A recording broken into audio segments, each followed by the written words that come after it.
Bom dia, irmãos, paz seja convosco.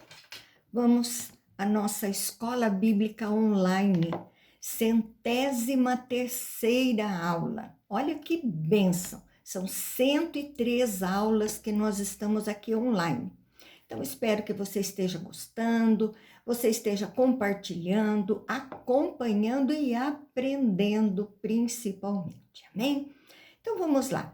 Abra a palavra de Deus. Na primeira carta do apóstolo Paulo aos Coríntios, que nós estamos estudando, nós estamos no capítulo 14. Aula passada, Paulo fala sobre dons, sobre línguas, Paulo fala sobre profecias, e ele vai continuar um pouco sobre esse assunto, como ordem no culto. Ele dá muitas instruções para o pessoal da igreja de Corinto. Então, capítulo 14, verso 24 e 25. A palavra de Deus diz: Porém, se todos profetizarem e entrar algum incrédulo ou indouto, é ele por todos convencidos e por todos julgados, tornando-se-lhe manifestos os segredos do coração. E assim, prostrando-se com a face em terra, adorará a Deus, testemunhando que Deus está de fato no meio de nós. Então, Paulo agora compara com os versículos anteriores, aqui que nós falamos já na aula passada. Então, ele vai compreender aquela visita que está na igreja, né, aquele convidado, e as pessoas vão avaliar a vida e se aconselharem para a edificação.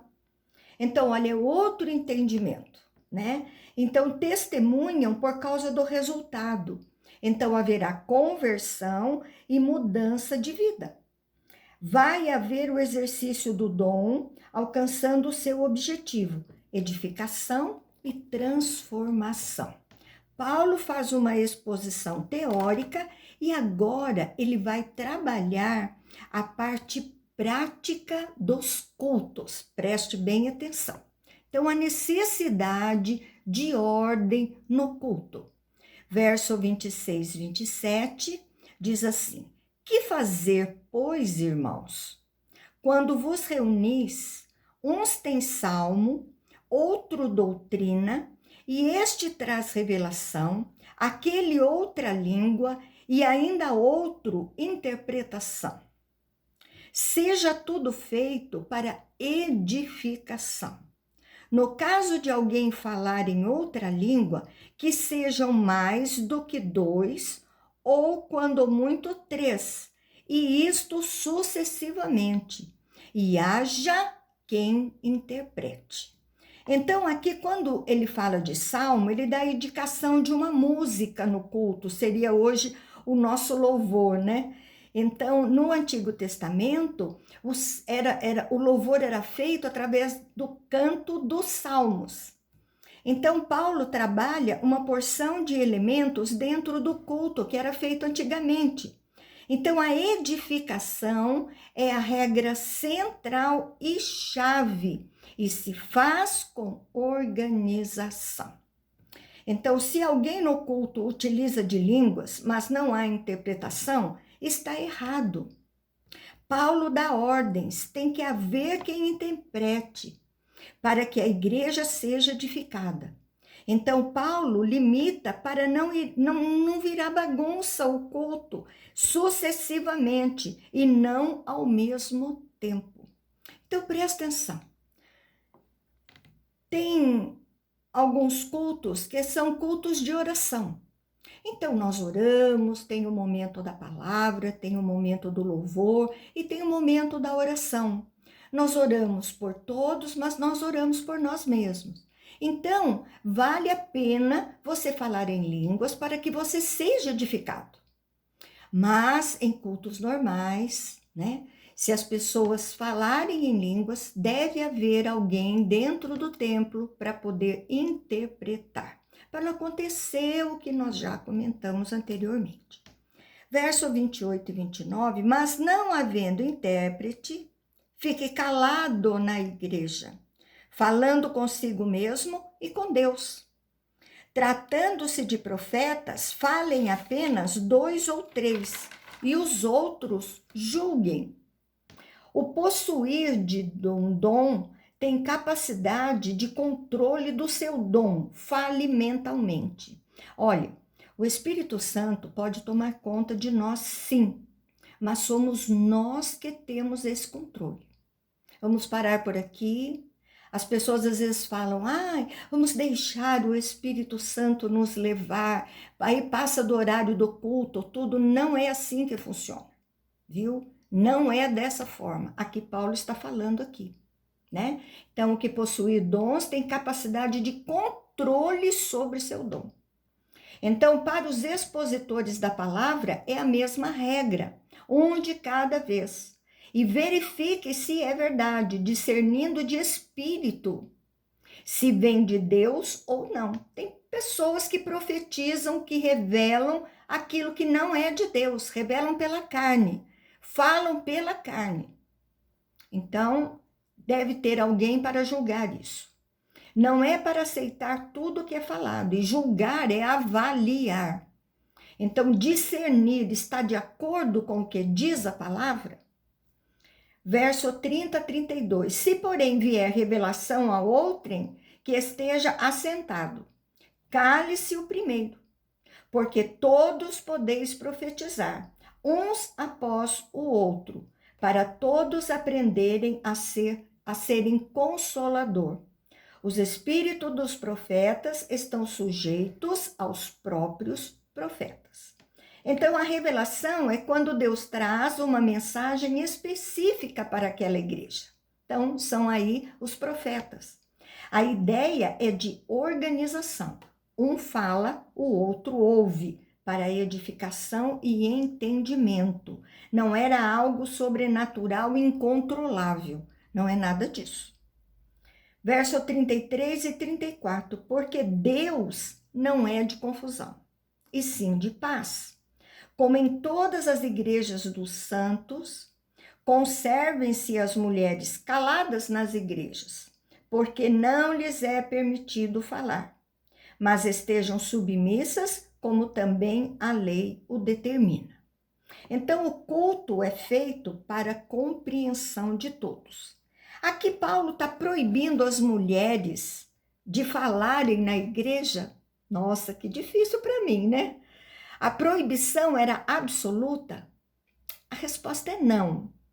Toda mulher, porém, que ora ou profetiza com a cabeça sem véu, presta atenção, desonra a sua própria cabeça, porque é como se a tivesse rapada.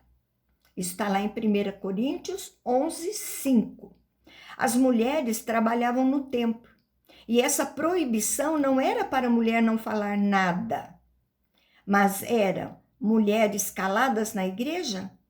Texto difícil para aquela igreja. As mulheres oravam e profetizavam na igreja. Paulo está tratando alguma desordem específica na igreja, feita por mulheres de Corinto no culto. Não explica o que é, mas Paulo está dizendo a todas as igrejas.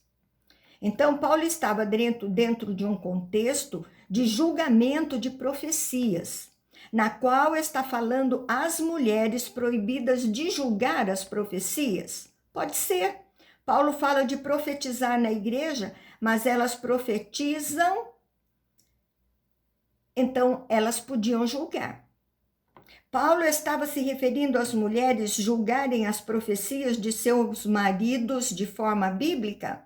No próximo versículo, Paulo diz que as mulheres deveriam questionar seus maridos, não na igreja, mas na casa. Então, deveriam, é uma possibilidade, né? Mulheres menosprezando os homens no exercício de seus dons. Então, pela forma como as mulheres eram vistas, esse é o melhor, elas não falarem para que o cristianismo não fosse mal visto pelas pessoas. A mulher neste tempo era muito maltratada, né? Mas esse caso não tem fundamento. Então, é difícil saber exatamente o ponto que Paulo está tratando. Não é uma proibição absoluta. Existia um problema na igreja e Paulo está tratando desse problema, onde alguma mulher ou algumas mulheres estavam trazendo problemas quando profetizavam e quando estavam orando dentro da igreja. Então, ele pedia que as mulheres ficassem caladas, né? Então, como nós estamos aprendendo, Paulo recebeu esta carta da igreja de Corinto, trazendo algumas dificuldades. Então, Paulo está aqui elucidando, explicando, dando uma direção de como deveria ser o comportamento de todos. E ele está falando agora da organização de um culto. Verso 36, 35 e 36. Se, porém, querem aprender alguma coisa, interroguem em casa a seu próprio marido, porque para a mulher é vergonhoso falar na igreja. Porventura, a palavra de Deus se originou no meio de vós, ou veio ela exclusivamente para vós outros? Então, esse texto explica a questão anterior, a desordem de mulheres quanto à autoridade dada por Deus aos homens. Então, Paulo diz para eles não serem orgulhosos e aceitarem esta palavra trazida por ele. Vocês não têm o conhecimento pleno da palavra, vocês a receberam, então creiam e obedeçam. Verso 37 e 38, se alguém se considera profeta ou espiritual, reconheça, se mandamento do Senhor, o que vos escrevo. E se alguém o ignorar, será ignorado. Então, as orientações têm peso de mandamento. Recusando a palavra de Deus, recusa o próprio Deus. Verso 39 e 40, portanto, meus irmãos, procurai com zelo o dom de profetizar e não proibais o falar em outras línguas. Tudo, porém, seja feito com decência e ordem. Então, ele explora, ele expõe aqui a palavra e fala em línguas, tudo com orientações, regras passadas por Paulo, com amor e para edificação da igreja. Então, nós vimos aqui, nesta aula passada e o começo dessa, Paulo falando sobre o amor, que é o dom supremo. O dom de profecia é superior ao dom de línguas e a necessidade da ordem no culto. Agora, Paulo vai falar sobre transformação. Os vivos serão transformados. Então, ele muda agora de assunto, falando sobre a ressurreição de Cristo e o penhor da nossa ressurreição. Então, Paulo muda o assunto e vem tratar agora da ressurreição. Penhor é a mesma coisa do que garantia. Então, capítulo 15, agora, verso 1 e 2. Irmãos, venho lembrar-vos o evangelho que vos anunciei, o qual recebestes e no qual ainda perseverais. Por ele também sois salvos, se tiverdes a palavra tal como vô-la preguei, a menos que tenhais crido em vão. Então, Paulo orienta agora carinhosamente, mesmo com tantos problemas que a igreja está enfrentando, não considera desviada esta igreja do evangelho. Paulo tinha um carinho muito especial pela igreja de Corinto, né? Mas eles estão perseverando e só precisavam resolver algumas questões. Eles tinham alguns problemas que precisavam ser resolvidos. Então, Paulo faz a observação que o que recebe o evangelho, ande por ele. Crê, tenha frutos verdadeiros. O evangelho é a garantia da salvação. A fé correta, alicerçada no verdadeiro evangelho, produz pessoas que andam no evangelho. Verso 3 e 4, antes de tudo, vos entreguei o que também recebi, que Cristo morreu pelos nossos pecados, segundo as Escrituras, e que foi sepultado e ressuscitou ao terceiro dia, segundo as Escrituras. Paulo está citando aqui Isaías, capítulo 53, verso 10 e 12. Você pode abrir, você pode ler. Faz uma pausa aí no vídeo, vá lá ler, conferir e volte aqui para ouvir o restante. Paulo quer dizer que ele está falando não é ilusão da sua mente, mas está escrito nas Escrituras e deve ser aceito pelas pessoas. É o que está escrito no Antigo Testamento. Paulo gosta muito, como são judeus, a maioria que estão ouvindo, judeus novos convertidos, né? Então, ele está falando, ele sempre cita o Antigo Testamento, para que eles logo entendam o que Paulo está dizendo e tragam hoje com a nova aliança, com a fé pela salvação, pela graça que vai levar à salvação. Então, Paulo está falando da primeira ressurreição de Cristo, para depois falar da nossa. Versos 5 e 6, e apareceu a Cefas, e depois aos 12. Depois foi visto por mais de 500 irmãos de uma só vez, dos quais a maioria sobrevive até agora, porém alguns já dormem. Cefas é Pedro. 12 é uma indicação dos apóstolos, né? Porque Judas havia suicidado, então eram 11. E Paulo, lá em Lucas 24, 34 e João 20, 19, ele diz que esse assunto poderia ser confirmado, pois alguns viviam até agora, né, naquela época, e outros já haviam morrido.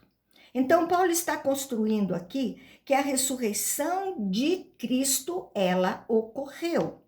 Então, perceba que naquela igreja também existiam ímpios que estavam chegando, né? Então, a ressurreição, quer dizer, a volta é de um morto à vida. Então, Paulo está construindo ali. 7 e 8. Depois foi visto por Tiago, mais tarde por todos os apóstolos. E afinal, depois de todos, foi visto também por mim, como por um nascido fora do tempo. Então, Tiago, provavelmente ser o Tiago, irmão de Jesus, né? Onde fala dele lá em Atos, capítulo 1, verso 1 e alguns outros, Paulo relata seu encontro com Cristo. Então, o rol de pessoas que podem comprovar a ressurreição de Jesus é grande. E também as Escrituras também podem comprovar. Então, não tem como falarem que é mentira o que o Paulo está dizendo. Verso 9 e 10, porque eu sou o menor dos apóstolos, que mesmo não sou digno de ser chamado apóstolo, pois persegui a igreja de Deus. Mas, pela graça de Deus, sou o que sou. E a sua graça que me foi concedida não se tornou vã. Antes trabalhei muito mais do que todos eles. Todavia, não eu, mas a graça de Deus comigo. É lindo ver Paulo falar, né, de Jesus. Paulo vai falar da sua experiência com Jesus e que a graça está sobre ele. Então ele fala com humildade, não merecedor, mas recebeu a graça. Então ele relembra o seu passado como perseguidor, mas fala da grandeza da graça que o alcançou. Graça é Deus faz algo sem merecermos. A graça não se tornou sem efeito, mas demonstra seu grande esforço para levar o evangelho. Então, queria que os coríntios relembrassem isso. Um Deus que fez a obra através do seu servo. Então, Paulo quer se colocar para ele, dando o seu testemunho, né? Como testemunha viva do evangelho, de perseguidor agora perseguido, né? Mas tudo por causa da graça de Jesus Cristo. Verso 11 e 12, portanto, seja eu ou sejam eles, assim pregamos e assim crestes.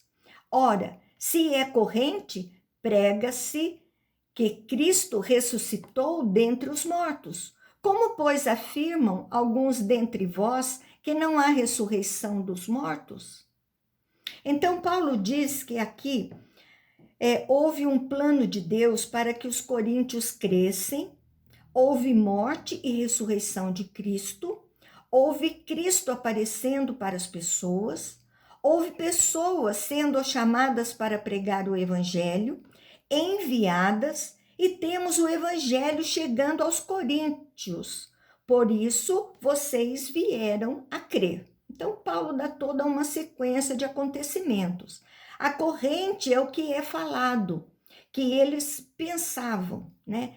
É clara a doutrina da ressurreição de Cristo, e falado sempre. E vocês pregam que não há ressurreição dos mortos? Paulo agora vai fazer uma explanação sobre a ressurreição. Só para clarear um pouquinho, havia duas correntes de pensamento. Alguns acreditavam na ressurreição de Cristo e outros ainda não acreditavam na ressurreição de Cristo. Então, por isso que Paulo está falando e a igreja está em dúvida. Verso 13 e 15, e se não há ressurreição de mortos, então Cristo não ressuscitou. E se Cristo não ressuscitou, é vã a nossa pregação e vã a vossa fé. Somos tidos por falsas testemunhas de Deus, porque temos asseverado contra Deus que ele ressuscitou a Cristo, ao qual ele não ressuscitou, se é certo que os mortos não ressuscitam. Então, Paulo trabalha algumas questões de que o pensamento que não há ressurreição não acreditavam também na vida após a morte. Então, se pensavam assim, ele vai chegar a algumas conclusões. Então, são argumentos lógicos. Se não tem ressurreição, vai morrer mesmo, não tem vida eterna, né? Morrer, morreu. Então, para que pregarmos? Se acaba aqui, né? É algo, então, desnecessário, inútil. Asseverado é afirmado. Estamos falando de forma mentirosa contra a palavra de Deus. Verso 16 e 17, porque se os mortos não ressuscitam, também Cristo não ressuscitou. E se Cristo não ressuscitou, é vã a vossa fé, e ainda permaneceis nos vossos pecados. E ainda mais, os que dormiram em Cristo pereceram. Então, Cristo não ressuscitou em vão. Ele teve um objetivo. A morte e ressurreição se tornam inúteis se não aconteceu a obra completa de Cristo, de salvação, de perdão de Deus. Então, dormiram é no sentido da morte. Então, após a morte, as pessoas ficam conscientes na presença de Deus ou na condenação eterna, né? Ninguém fica dormindo, né? O povo tem alguns que acham que quem morreu, o espírito está dormindo. Não, morreu, o espírito vai direto ou para Deus ou vai para o inferno, um dos dois. Os que morreram como pagãos morrem e acabou. Paulo quer demonstrar que a esperança do crente está na vitória de Cristo sobre a morte, né? A sua ressurreição, que é a nossa salvação. Verso 19, se a nossa esperança em Cristo se limita apenas a esta vida, somos os mais infelizes de todos os homens. Então, se analisarmos nossa vida sob a ótica desse mundo, ela será totalmente infeliz. Naquela época, a vida era muito difícil. Pobreza não é diferente do contexto de hoje. Mas muitas pessoas têm uma vida boa na Terra, mas é passageira. Chega a idade, fica doente. Se a nossa esperança fosse só nessa vida, teríamos só a infelicidade, porque a maioria das pessoas, a vida não é fácil. Mas quando temos esperança de que vai haver uma continuidade, temos a esperança rica, a nossa vida eterna. Amém? Nós vamos encerrar aqui a nossa aula de hoje para começarmos um novo assunto. Vamos começar a falar as primícias dos que dormem, a aula que vem. É muito rica, né? Essas aulas aqui que nós estamos tendo. Espero que você esteja gostando. Eu falo por mim porque eu gosto muito de ministrar essas aulas. Eu me edifico muito a cada aula que dou. Então, espero que isso também aconteça com você. Amém? Então, tenha um excelente domingo aí na presença do Senhor, com a sua família, muita alegria, muita paz para você e até a próxima aula, se assim Deus permitir. Amém? Um beijo grande aí no seu coração.